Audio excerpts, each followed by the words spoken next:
Let's move on to the next key to wealth and happiness. If you were to evaluate the major influences in your life that shape the person you are becoming, this has to be high on the list. The people you choose to allow into your life. Mr. Schoaf gave me a very important caution in those early days, which I would like to repeat here for you. He said, never underestimate the power of influence. What an important statement. The influence of those around us is so powerful. Many times we don't even realize we're being strongly influenced because it generally develops over an extended period of time. Peer pressure is an especially powerful form of influence because it is so subtle. If you're around people who spend all they make, chances are excellent that you'll spend all you make. If you are around people who go to more ball games than concerts, chances are excellent that you'll do the same. If you're around people who don't read many books, chances are excellent you won't read many books. People around us can keep nudging us off course, a little at a time, until finally, 10 years from now, we find ourselves asking, how did I get here? Those subtle influences need to be studied carefully if we really want our lives to turn out the way we've planned. Now, on this major point, let me give you 3 key questions to ask. This may help you to make a better analysis of your current associations. Here is the first question. Who am I around? Good question. Make a mental study of the major people with whom you most often associate. You've got to evaluate everybody who is within the circle of being able to influence you. So, major question, who am I around? Next question, what are they doing to me? That's a major question to ask. What have they got me doing? What have they got me listening to? What have they got me reading? Where have they got me going? What have they got me thinking? How have they got me talking? And how have they got me feeling? What have they got me saying?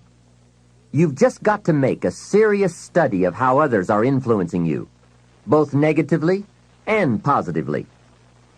Now, maybe the influence of all those around you is okay, but just ask yourself. It doesn't hurt to ask. Who am I around? And what are they doing to me? Now, here's the final question. Is that okay? Maybe the people you associate with and their collective influence is okay. But then again, maybe it's not. All I'm suggesting here is that you take a close and objective look. Everything is worth a second look, especially the power of influence. Positive influence can have an incredible effect on your life, but so can negative influence. Both will take you somewhere, but only one will take you in the direction you truly wish to go. It's so easy just to dismiss the things that influence our lives. The man says, I live here, but I don't think it matters. I'm around these people, but I don't think it hurts. I would take another look at that. I've got a good phrase for you. Everything matters. Now, sure, some things matter more than others, but everything matters. Everything weighs something. So you've got to keep checking to find out whether associations are tipping the scales toward the positive or toward the negative. It doesn't hurt to look, right? Ignorance is never the best policy. Finding out is the best policy. Remember, part of the purpose of this program is to get us to say, the days of kidding myself are over. I really want to know what I have become and what I am becoming. I want to know where my strengths and my weaknesses lie. What has power over me? What's influencing me? What have I allowed to affect my life? Perhaps you've heard the story of the little bird. He had his wing over his eye and he was crying. The owl said to the little bird, "You're crying." "Yes," said the little bird, and he pulled his wing away from his eye. "Oh, I see," said the owl. "You're crying because the big bird pecked out your eye." And the little bird said, "No, I'm not crying because the big bird pecked out my eye. I'm crying because I let him." Hey, it's easy to let influences shape our lives, to let associations determine our direction, to let persuasions overwhelm us, to let tides take us, to let pressures make us. The big question is, are we letting ourselves become what we wish to become? In this most important subject of association, here are some actions you may want to take. First, disassociation. You may, after a study of those 3 questions, who am I around, what are they doing to me, and is that okay, you may come to the serious conclusion that there are some people you just have to break away from. I'm not saying that it's an easy step to take, and it's not to be taken lightly. However, I am saying it may be an essential task. You may just have to make that hard choice not to let certain negative influences affect you anymore. Remember, it could be a choice that saves the quality of your life. The second action you may want to take is limited association. It could well be that you are spending too much time in a certain area of your life with a certain group of people. It's easy to put time and effort in the wrong place. The guy spends 3 hours at the ball game and 30 minutes listening to the sermon. See, that's called out of balance. 30 minutes for spirituality, 3 hours for entertainment. That doesn't weigh well 5 years from now, 10 years from now, when you take a look at the sum total of your values in your life. Here's one of the easy ways to end up with a mediocre average life: spending major time on minor things. Sophisticated people learn to weigh everything before they spend time or money. You've got to weigh before you pay. Whether you're going to spend heavy time or light time, you've just got to weigh. Otherwise, if you're not careful, you can get trapped into spending heavyweight time with lightweight people. Now, it's okay to have casual friends as long as you give them casual time, not serious time. Spend major time with major influence and minor time with minor influence. It's so easy to do just the opposite, but don't let it be said that you fell into that trap. So maybe all you need to do to change some of the influences in your life is not to eliminate them, but merely limit them. Say, I have a good time with these people, but I'm not going to spend days and days with them anymore. I'm just going to cut that down and save some of that time for more major people and more major enterprises. Remember, it's your life. You can spend your time with whomever you want and whenever you want. But you didn't invest in this program for me to kid you. Take a look at your priorities and your values. We have so little time at our disposal. Wouldn't it make sense to invest it wisely? If you have only $100 in your pocket, it's okay to spend 20 for fun and put 80 toward your important values and commitments. But would you be happy reversing those percentages? Better to put the majority of your money where you know it will get you a positive return, rather than put it where the taste is brief and the results are poor. Of course, you must be the judge. You must determine whether the situation and the people call for disassociation or limited association.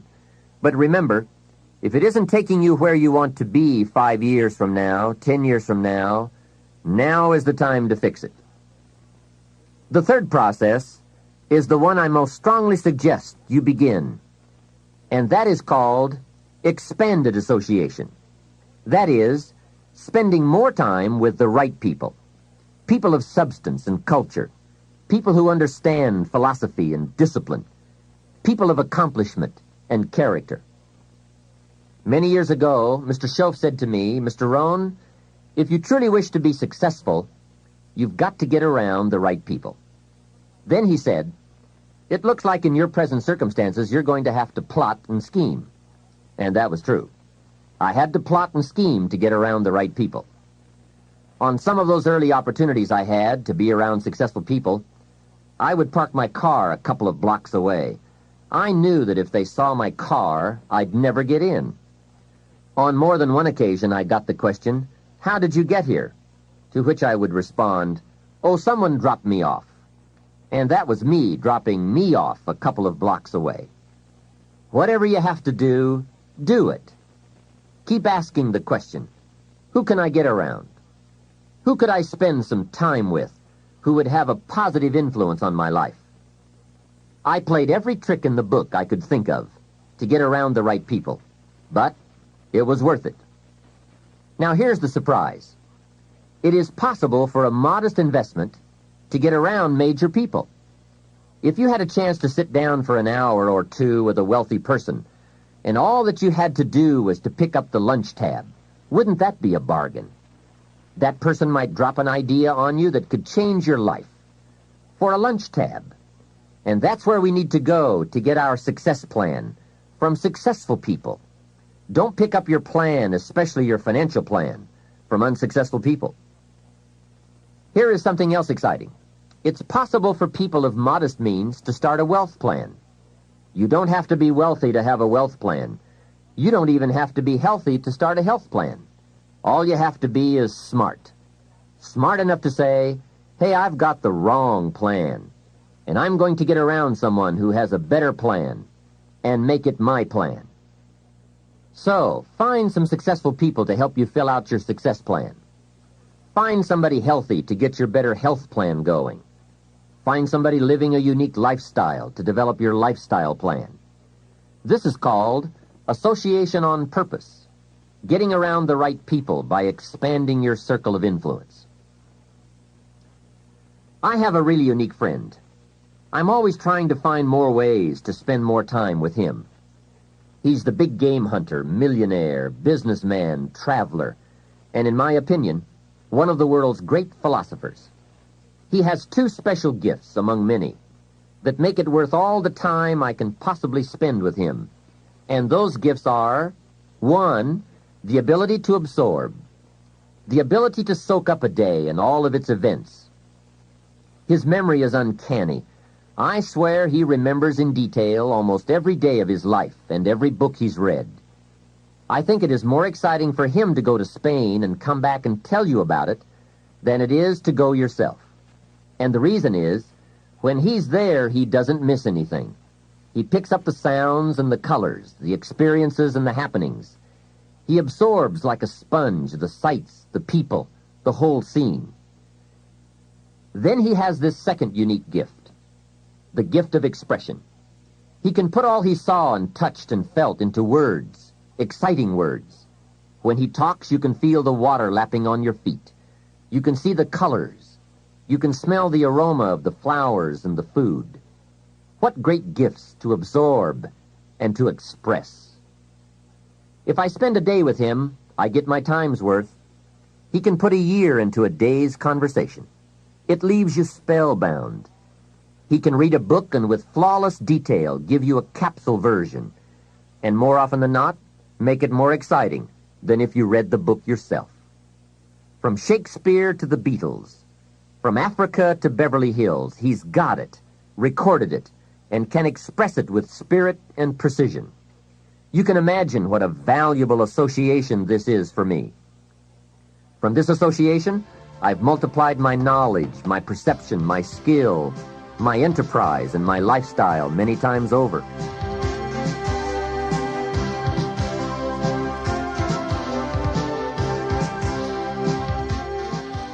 Here's another good question for you. Where do you go for your intellectual feast? Where do you go? Pity the man who has a favorite restaurant, but not a favorite thinker. He's picked out a favorite place to feed his body, but he doesn't have a favorite place to feed his mind.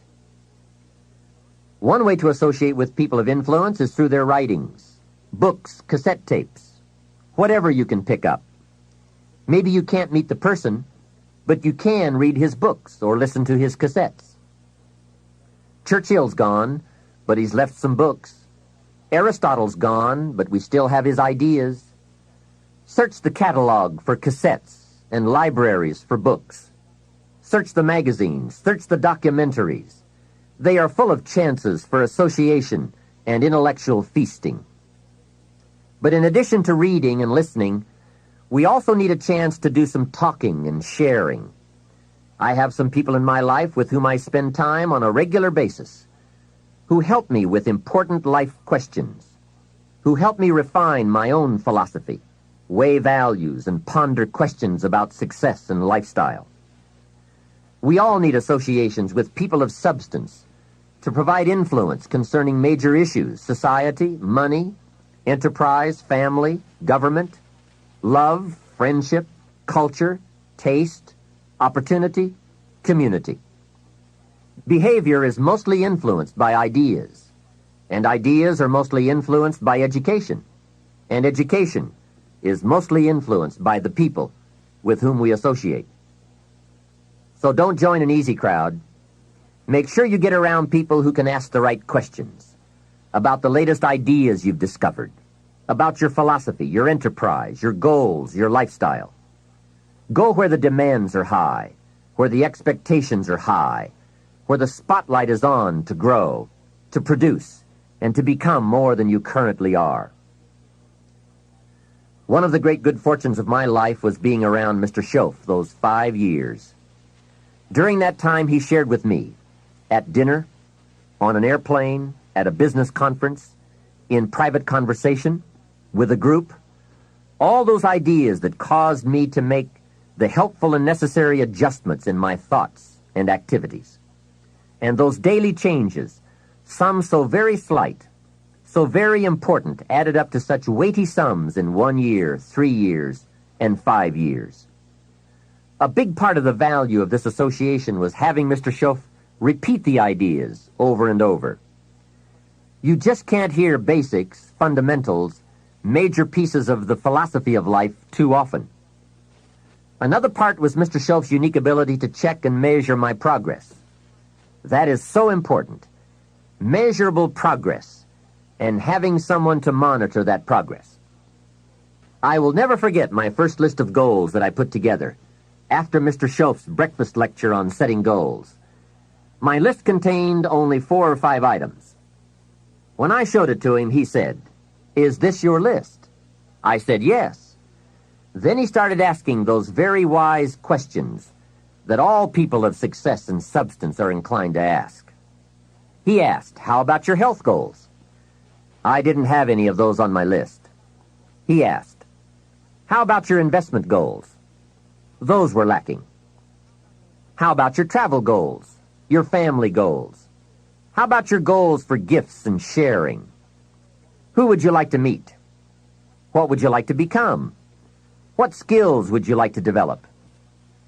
Did you ever want to write a book, a poem? Would you like to be a sophisticated person of power and influence and culture? How about education for your children? Would you like to be debt-free?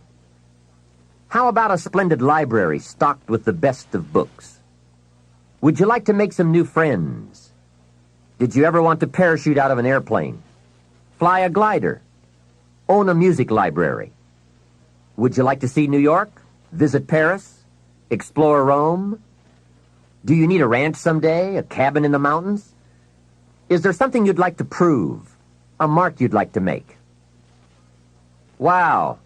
What a mind-expanding conversation that was. And this was only one of many to come over those 5 years. What fantastic help it is to have someone who can ask the right questions. Remember, it's not just the answers that are important. It's the questions. Some of the most valuable influence comes from people with the awareness and skill to ask the major questions. Here's a project you might consider. Choose 2 or 3 people for whom you have a great respect. Ask each of them to make a list of the major questions they would ask if they wanted to help someone make the best choice that would lead to a successful and happy life. If you get 3 lists, you will be surprised at the difference among them. Successful people approach life from a variety of experiences and a variety of attitudes. Now, from these questions, you may get enough homework to get busy on for years to come. Another benefit of my association with Mr. Schoaf was that I kept growing in experience, knowledge, and accomplishment, and was able to bring all that value to the same basic questions. What a learning experience that was. Some of the early questions I had shrugged off, I now saw a growing importance they had. It was really my education that was changing, not the questions. It's like reading the Bible or listening to cassettes. When you have some added, measurable experience, You now bring to the reading and listening a new worth. You now listen and read at a new level. And the substance gleaned, the wisdom gathered from that new level can well be where your fortune and the best of your lifestyle can be developed. One more thought, and that is, strive to become the kind of person that people of quality and substance would want to be associated with. Become a person of skillful language, positive attitude, well-read and well-disciplined, a person of culture and intelligence. You will be uniquely rewarded by this reputation, drawing exciting people to you. Remember, to attract valuable people, you must be attractive. Association is truly one of the 7 fundamentals to your future wealth and happiness. It has such a major effect on how your life works out. Constantly be aware of the power of influence. Continually weigh your time and your associations and put them to better work for you.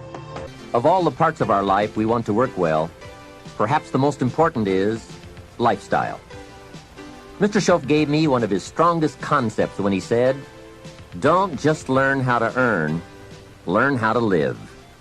And that's what lifestyle is all about, learning how to live. Here's one of the great challenges of life: being happy with what you have while in pursuit of what you want. I have found it a practice well worth exercising with skill. Now consider this. Some people have plenty of beautiful things filling their days, but they get little happiness from them. Some people have money, but they have trouble finding joy in their lives. Imagine a father wads up a $5 bill and throws it at his son, saying, "Here, if you need the darn stuff that bad, take it."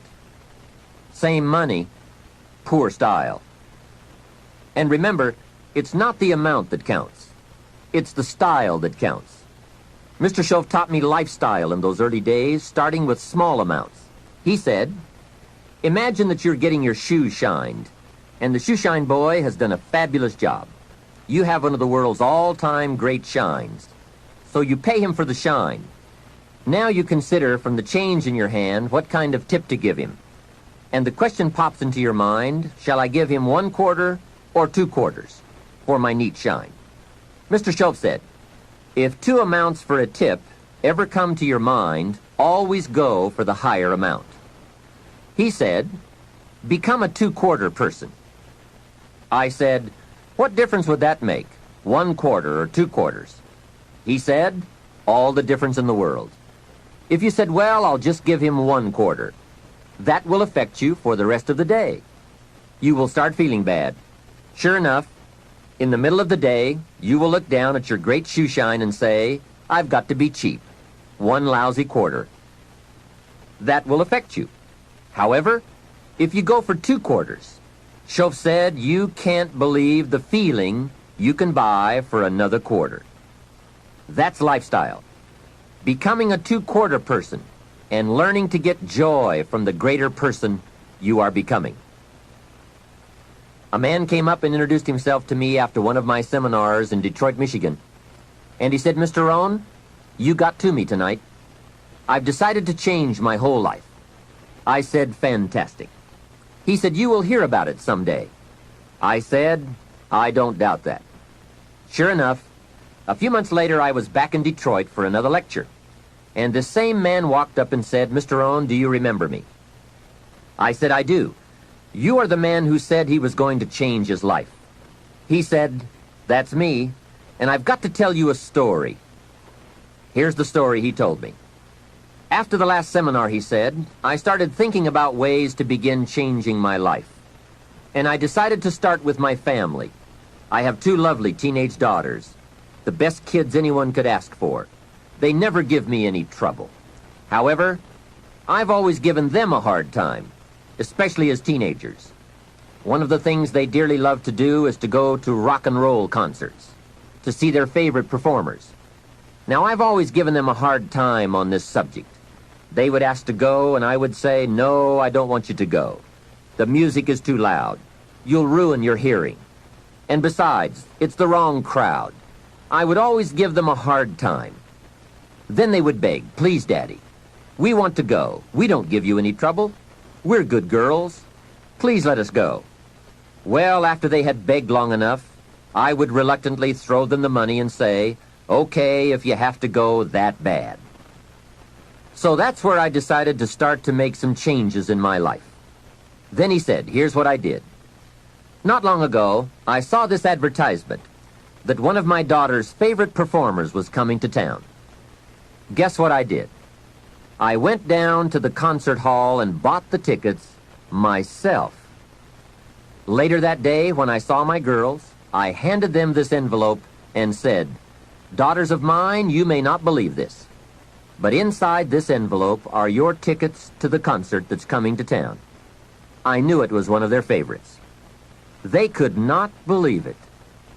Then I told them one more thing. I said, 'Begging days are over.' Now my girls really couldn't believe it. Finally, I made them promise not to open the envelope till they got to the concert, and they agreed. Now comes concert time. When they arrive, they open the envelope and hand the tickets to the usher. He says, 'Follow me.' And he starts down front. They say, 'Wait a minute. Something must be wrong.' The usher looks at the tickets and says, 'Nothing is wrong. Follow me.' They walk down front, 10th row, center. Now the girls really cannot believe it. He said, 'I stayed up a little late that night, and sure enough, around midnight, my daughters came bursting through the front door. One of them lands in my lap, the other one has her arms around my neck, and they both say, "You have got to be one of the world's all-time great fathers." What a neat story. What a great example of how it's possible, with just a change in attitude and a little thought, to live the good life. Same money, different style. Remember, the challenge is to get joy from your life and what you have to share. It's not the amount that counts. It's the uniqueness, the love, and the attitude that counts. Even people of modest means can experience a sophisticated lifestyle. They simply learn to save up some of their Pepsi money for a bottle of fine wine. Don't spend all your money a quarter at a time. Save up and buy something of special value, something fine, or something that lasts, or something you are proud of, or a gift of value to give to someone special. Even with modest means, you can save your candy money for a concert. And for a sophisticated person, a few may be better than many. Better a few treasures than a house full of junk. Lifestyle is a matter of awareness, values, education, and disciplined taste. It is an art that brings joy as it's practiced, not just a subject to be studied. It is the deliberate decision to savor and enjoy all the experiences and possibilities of life. Lifestyle means expanding your knowledge and experiences from the influence of books, people, films, and new adventures. So take advantage of everything and everyone with whom you come in contact. You can begin expanding your lifestyle today. Think of something you can do today to make you feel richer and better about yourself and your life. Make a phone call. Reserve tickets to a concert. Buy some unique music records. Send flowers. Send a thank you note. Plan a trip of new discovery. Begin to read a classic. I'll bet that within 50 miles of where you are right now, there are some places you have never seen, some foods you have never tasted, experiences you've never had. I grew up in Idaho, and I've never been to Yellowstone Park. And part of it is in Idaho. Thousands of people from all over the world have traveled to Yellowstone. Old Faithful? Doesn't everyone know about Old Faithful? Hey, I've been to Africa, but not to Yellowstone. Isn't it easy to miss something? Isn't it often easier not to do something, see something, experience something? Hey, let's all set a new goal not to miss anything, especially things within our reach, within travel time, walking time, effort time. And that's the key word, effort. Remember, all good things are upstream. A conscious act from a unique thought. That's where the pleasure is. And the act serves as a bridge between dreams and reality. So develop your lifestyle a little more. Your style of seeing, giving, sharing, enjoying. It's not the amount that counts, but the experience of choosing to live with style. I remember saying to Mr. Schoaf one time, if I had more money, I would be happy. And he gave me some of the better words of wisdom when he said to me, Mr. Rohn, the key to happiness is not more. Happiness is an art to be studied and practiced. He said, more money will only make you more of what you already are. More will only more quickly send you on to your destination. He said, if you're inclined to be unhappy, if you get a lot of money, you will be miserable.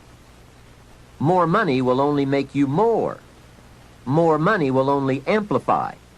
If you're inclined to be mean and you get a lot of money, you will be a terror. If you're inclined to drink a little too much, when you get a lot of money, you can now become a drunk because you can drink everything. So style is not more. Style is an art, a genius, a design. Lifestyle is reserved for those who are willing to study and practice the higher arts of life. Lifestyle is culture, music, dance, art, sculpture, literature, plays, concerts. Lifestyle is a taste of the fine, the better, the best. Mortimer Adler, the philosopher, says, if we don't go for the higher tastes, we will settle for the lower ones. So develop an appreciation for the fine. That is a worthy purpose. Developing an appetite for the unique things in life. Study the art and reach for the best. To have the best in the time we have available to us, that is the quest. Remember, it's not the amount, it's the imagination.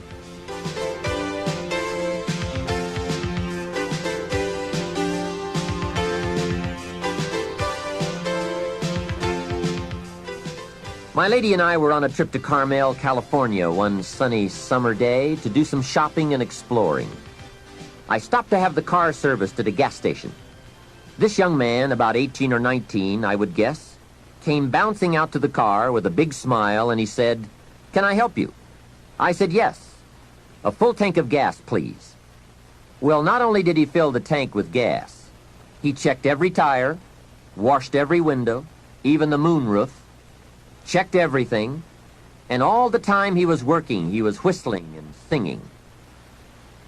My lady and I couldn't believe all the service and his obvious happiness. The young man brought me the bill, and as I was signing it, I said, "Hey, you really have taken good care of us. I appreciate it." And he said, "I really enjoy working. It's fun for me. I get to meet nice people like you." We couldn't believe it. This kid was something else. I said, "My lady and I are going to Carmel, and we want to drink one of those $2 milkshakes on the way up there. Where is the nearest Baskin-Robbins?" He said, "That's a great idea. Baskin-Robbins is just a few blocks away." And he told us where to find it. And he said, "Don't park out front. Park around to the side so your car won't get hit." What a kid. So we drove to Baskin-Robbins, walked in, and checked the flavor board, and ordered milkshakes. However, instead of ordering 2 milkshakes, we ordered 3. Then we drove back to the station. The young kid dashes out to the car again and says, "Hey, I see you got your milkshakes." I said, "Yes, and this one is for you." When I offered it to him through the window, he couldn't believe it. He said, "For me?" I said, "Sure. With all the fantastic service you gave us, I couldn't leave you out of the milkshake deal." He said, "Wow, no one has ever bought me a milkshake." I said, "That's probably true. Have a nice day." Then I buzzed up the window and we drove away. When I looked in the rearview mirror, there he was, holding that milkshake, a big surprised smile on his face. Now, what did that cost me? Only $2. Hey, I've enjoyed and shared the memory of that experience 100 times. For just $2. Remember, it's not the amount that counts. It's the style. That same day, I guess I was feeling extra creative. When my lady and I got to Carmel, I drove straight to the flower shop. We walked inside, and I said to the florist, I need a long stem red rose for my lady to carry while we go shopping around Carmel. She was some impressed. The florist said, well, we sell them by the dozen. I said, I don't need a dozen. I just need one. He said, that'll cost you a couple of dollars for just one. I said, wonderful. There's nothing worse than a cheap rose. I selected the rose, handed it to my lady, and said, here, carry this while we stroll around town. She was impressed. And the cost? $2. Just $2. A couple of hours later, we were having some refreshments, and my lady looked across the table and said, Jim, I just thought of something. I said, what's that? She said, I think I'm the only lady in Carmel today carrying a rose. I said, that's probably true. For $2, can you imagine $2? Remember, it's not the amount. Hey, just 2 ideas and a total cost of $4 for unique experiences and sweet memories. Just 2 modest examples of how easy it is to put style in your life. Make sure you don't miss out. Don't miss anything you can enjoy. Be sure you live your life in style. Here's something else to think about. Did you ever hear where the expression tip came from? As in tipping the waiter or waitress in a restaurant. Mr. Schoaf taught me that it began as a symbol for the phrase, to ensure promptness. Now, Schoaf said, if a tip is to ensure promptness, when should you give it? Answer, up front. See, I didn't know that. I said, no, you have lunch, and if you get good service, you leave a good tip. If you get lousy service, no tip. And he said to me, no, Mr. Rohn. Sophisticated people don't take a chance on good service. They ensure good service by giving the money up front. I said, wow, what a way to live. I had never thought of that. So the next time you have someone special to take to lunch, call the waitress over, arm around the shoulders, and say, here's $5. Would you take good care of me and my friend? Schoaf said you won't believe what happens. They do what's known as hover. They hover around your table. Without the insurance, you are usually looking around saying, where is my waitress? Has she gone on a break? Same money, different style. One last major point. Life in style is also life in balance. Make sure you pay attention to all the values and dimensions of your life. One is family. If you have someone you care about, there is no value to match that. One person caring for another is life in the best of style and value. Protect it with a vengeance. If a chair gets in the way, I suggest you destroy the chair. It was wisely said so long ago, but is still true for today. There are many treasures, but the greatest of these is love. Better to live in a tent on the beach and have a love affair than to live in a mansion by yourself. Ask me. I know. Family must be cultivated like an enterprise, like a garden. Time and effort and imagination, creativity and genius must be summoned constantly to keep it flourishing and growing. Next is friendship. A priceless value, friendship. Friends are those incredible people who know all about you and still like you. Friends are those people who are coming in when everyone else is leaving. And, as someone once suggested, be sure to make the kind of friends on your way up who will take you in on your way down. Life is a bit of both up and down. But with true friends, friends who care regardless of your circumstances, the ups are more automatic and the downs less devastating. Traveling around the world, I have made some unique friends. I've also got some strange friends. One of them is a thief. He steals, but you'd love him. He's really a neat guy, but he really does steal. Now, he's not a big thief. He's just a little thief, but he is a thief. Once in a while, someone reminds me, your friend steals. I say, I know. What can I do? I talk to him about it. He's just my thieving friend. I do have one very special friend, though. If I was stuck in a Mexican jail and accused unduly, I would call this friend. Guess why I'd call this friend? he would come and get me. Now that is a friend. Someone who would come and get you. Guess how much you would spend to get me? Right, as much as it would take. Guess how long he would try to get me out? You're right, as long as it would take. That is a friend, someone who would come and get you. Now, I also have some casual friends who would probably say, call me when you get back. I guess we all have some of those friends. But friendship is so vitally important to those in search of the good life. Make sure your friendships get the attention and the effort they deserve. Properly nourished, they will give back to you that priceless treasure of both pleasure and satisfaction called the good life. And remember, the good life is not an amount. The good life is an attitude, an act, an idea, a discovery, a search. The good life comes from lifestyle that is fully developed, regardless of your bank account, so that it provides you with a constant sense of joy in living and fuels the fires of commitment to all of the disciplines and fundamentals that make life worthwhile. What is wealth without character? Industry without art? Quantity without quality? Enterprise without satisfaction? Possessions without joy?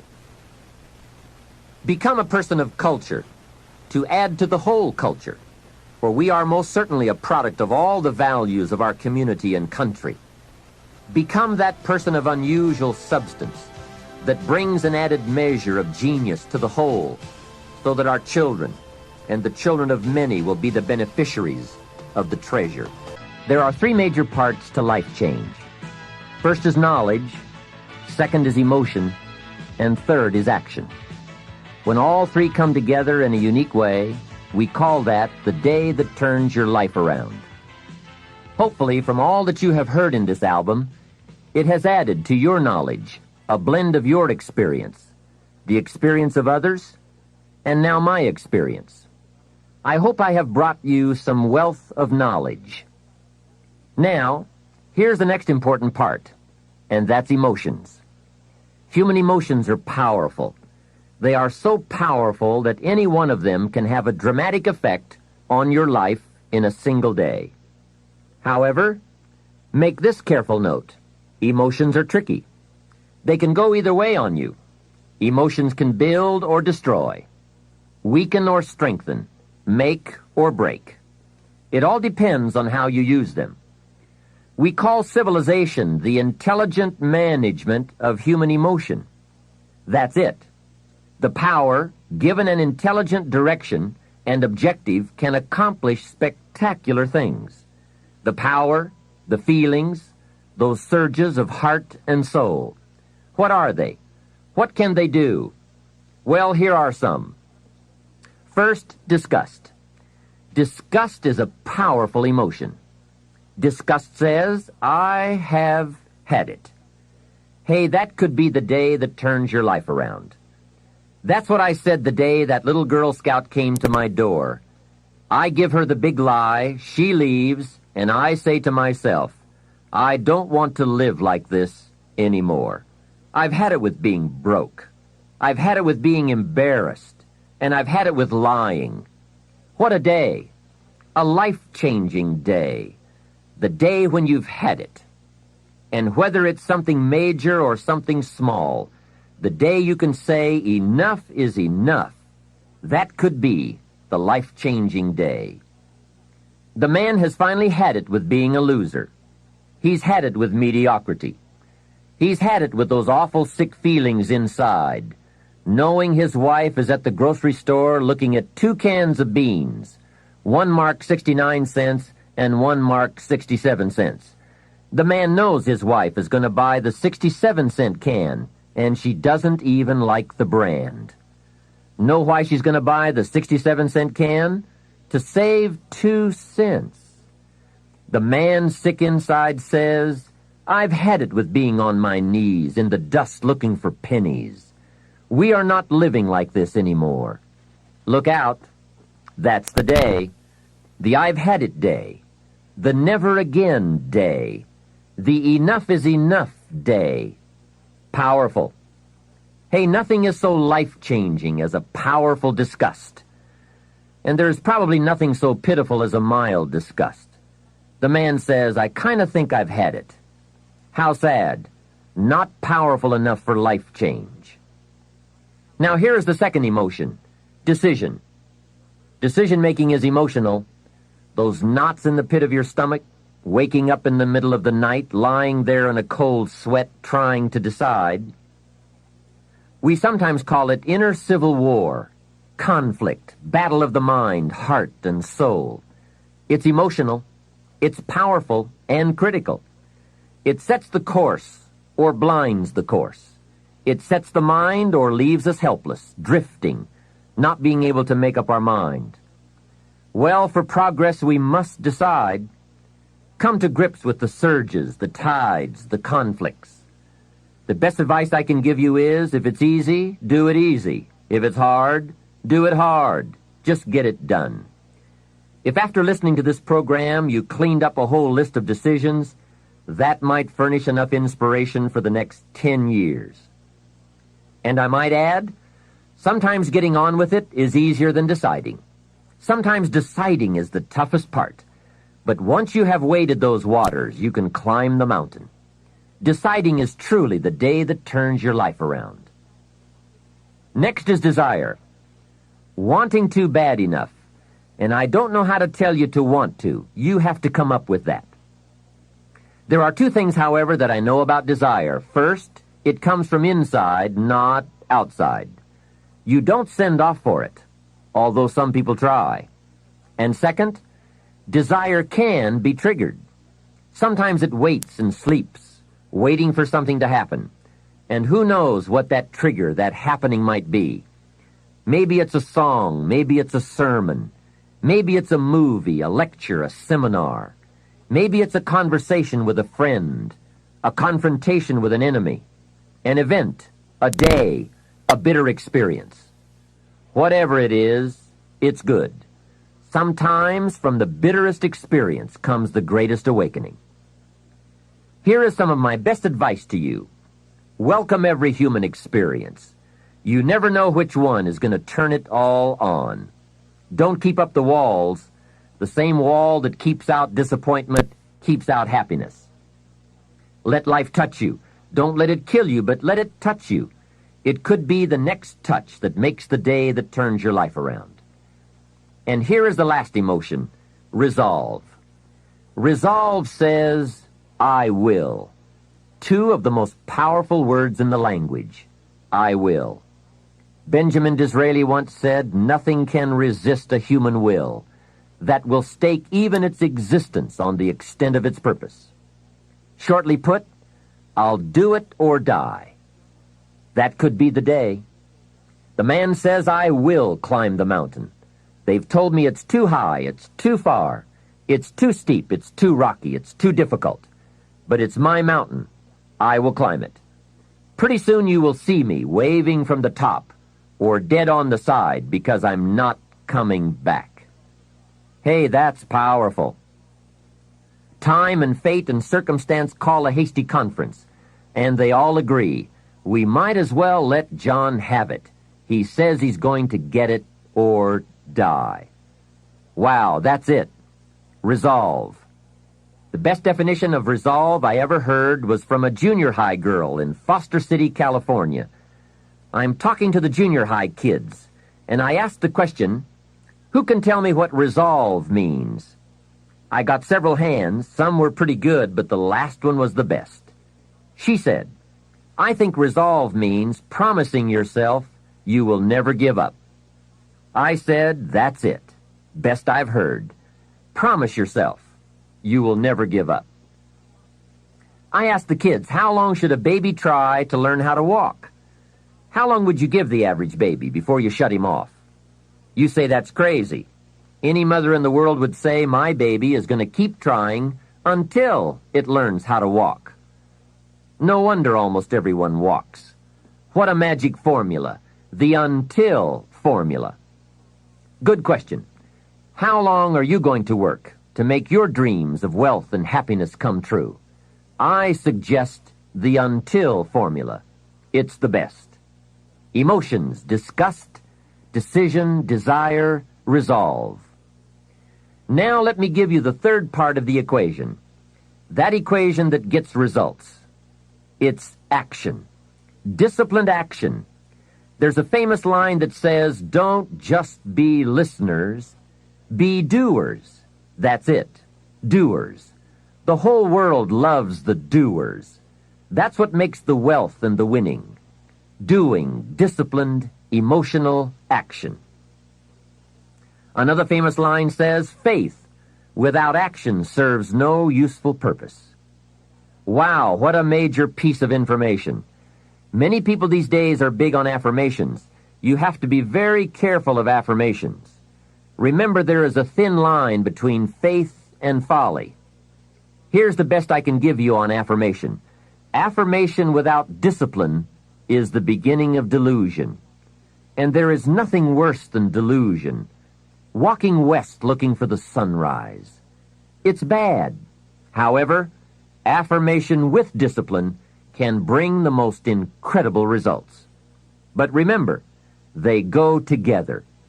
Make sure you have a game plan to match your wishes.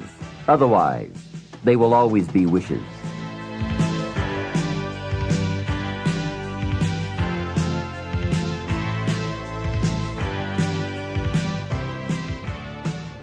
Now, in closing, I ask you to consider these 4 questions. I call them questions to ponder. The first question is why? Why should you try? Kids often ask, why? It's a good question. Ask yourself, why get up that early? Why work that hard? Why read that many books? Why make that many friends? Why go that far? Why earn that much? Why give that much away? Why put yourself through all those disciplines? Why is an excellent question. The best answer I know to the question why is the second question to ponder. Why not? What else are you going to do with your life? Why not see how far you can go, how much you can earn, or read, or share? Why not see what you can become, or how far you can go? Why not? You have to stay here until you go. Why not? The third question goes a bit further. Why not you? Some people have done the most incredible things with a limited start. Why not you? Some people do so well they get to see it all. Why not you? Why not you watching the morning mist rise over the mountains of Scotland, soaking up history in London, or exploring the mysteries of Spain? Why not you having lunch in one of those neat little sidewalk cafes in Paris? There's nothing like a stroll through the Palace of Versailles. Someday you must gaze directly at the Mona Lisa. Why not you on a sailing schooner in the Caribbean? 2 weeks there and you lose all your cares. I can show you where to find the most exquisite seashells in Australia. I know where they are. Why not you? Why not you shopping on Fifth Avenue in New York City, staying at the Waldorf, or having sliced roast goose on a bed of apple strudel at Luchow's? Stop off and drink in an Arizona sunset. Take a quiet walk along the beach with that incredible feeling, knowing you are enjoying the result of a disciplined effort. Why not you, with an unusual awareness to the heartbeat of life? Why not you? The last question is the key to action. Why not now? Why postpone your better future any longer? Get at it today. Get some new books, make a new plan, set a new goal. Ask some new questions, lock onto a new resolve, make a new effort, and do it all now. Another thing is to ask for God's help, which may sound a little strange. This is not a religious program. My personal word would be that humans are unique, but we could all use a little extra help. Of course, it's a two-way street. I think God will do His part if we will do our part. During this program, we have talked about our part. There is a story about a man who took a rock pile and in 2 years turned it into a fabulous garden, and people came from everywhere to see it. One day a man came by, saw the garden, and thought it was fabulous, but he wanted to make sure the gardener did not take all the credit. He had this deep feeling inside that a lot of people leave God out. So he toured the garden and had a chance to meet the gardener. When he met him, he shook his hand and said, "Mr. Gardener, you and the good Lord together have made this beautiful garden." The gardener understood his message and his point, so he said, "I think that's true. If it was not for the sunshine and the rain, and the miracle of the seed and the soil and the seasons, there would be no garden at all. But," he said, "you know, you should have seen this place a couple of years ago when God had it all by himself." I think that's true. We do play an important part in this challenge called making all we can out of all we have.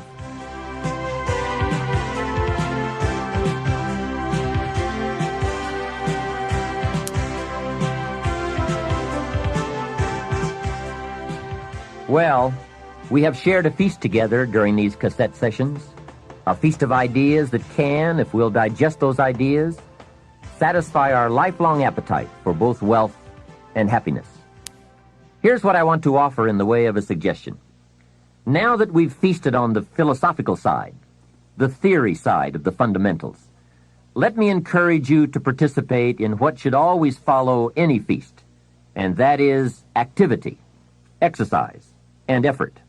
In this case, the active and intense application of all that we've learned and shared together. I want to appeal to you right now to go to work. I appeal to you to review your associations with those people around you. I appeal to you to set your goals, to begin the quest for developing yourself, and to embark on a journey leading to your own financial independence by following a well-defined plan. I appeal to you to enjoy your life as you seek to improve it. I give to you my strong appeal to seek knowledge so that your value to yourself and to others might increase. And finally, I appeal to you to discipline yourself for the control and management of the precious commodity of which we are granted only a limited amount, time. Work on all these areas, but by all means work. It is always easier to think than to do. It is easier to promise than to achieve. It is easier to pretend than to produce. It is easier to plan than to act.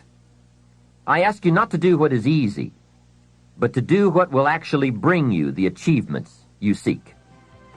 Those who enjoy wealth but not happiness, those who are happy but not prosperous, as well as those who are neither happy nor wealthy, seem to ignore some or all of the fundamentals we've discussed.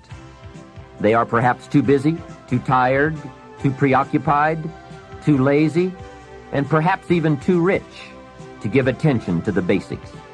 But don't let that be you. Go to work today on the fundamentals and commit yourself to yourself. The results will be well worth it, I promise. This is Jim Rohn giving you my final appeal. Let's do something remarkable.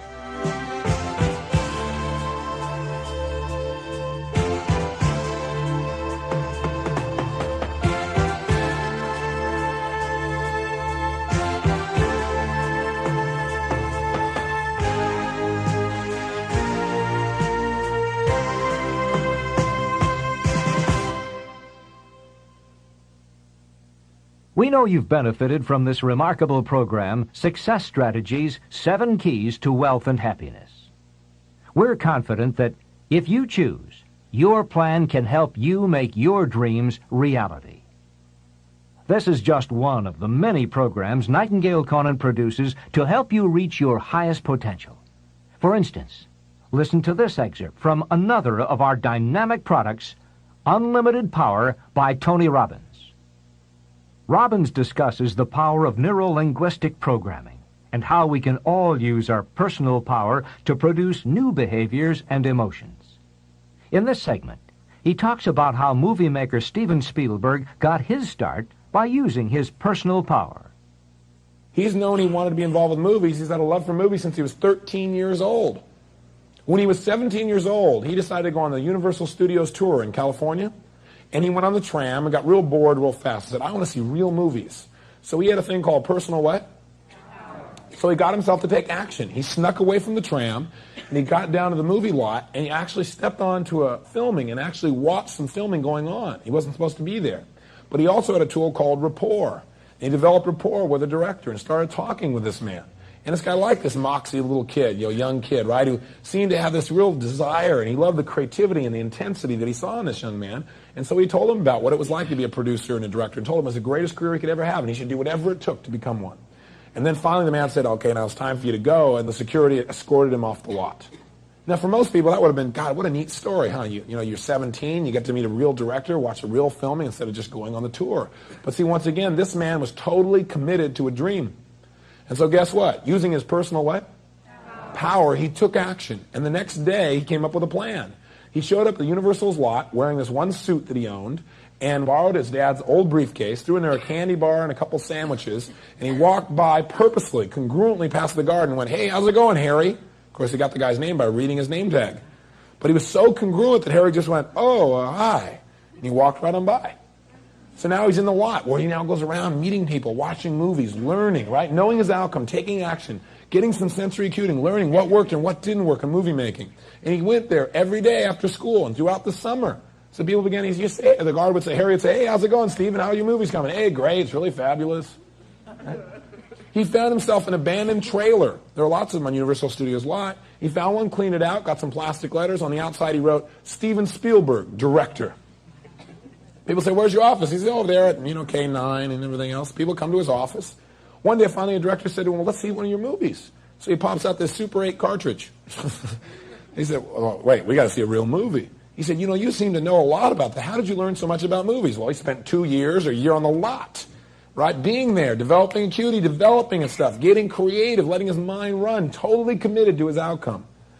So finally he said, look, if you'll make a film and show it to us, a short film, he said, we may hire you. So he went out and convinced one of his friends who was in my seminar last week, and I told the story, and this guy got up and said, I financed that original film. It took $10,000, and Steven Spielberg made this little film about a group of teenagers that went from the desert and hitchhiked to California. And this guy financed it. It was amazing. Anyway, bottom line is, he showed at Universal Studios, and they hired him with a 7-year contract to make television programs. Not bad. Why was he there? Because he had this great gift. His great gift was commitment to an outcome. He'd do whatever it took. And out of his personal power, he took action until he found a way to make it work. That's where the power is. Commitment to practice what is important to you, to do whatever it takes, and not to accept less than you can be. Not to accept results that are less than you deserve or anyone that you support or represent. That's critical. If you'd like more information about unlimited power or any of Nightingale Conant's inspiring audio and video programs, call us toll-free at 1-800-323-5552. Thanks for listening, and come hear us again.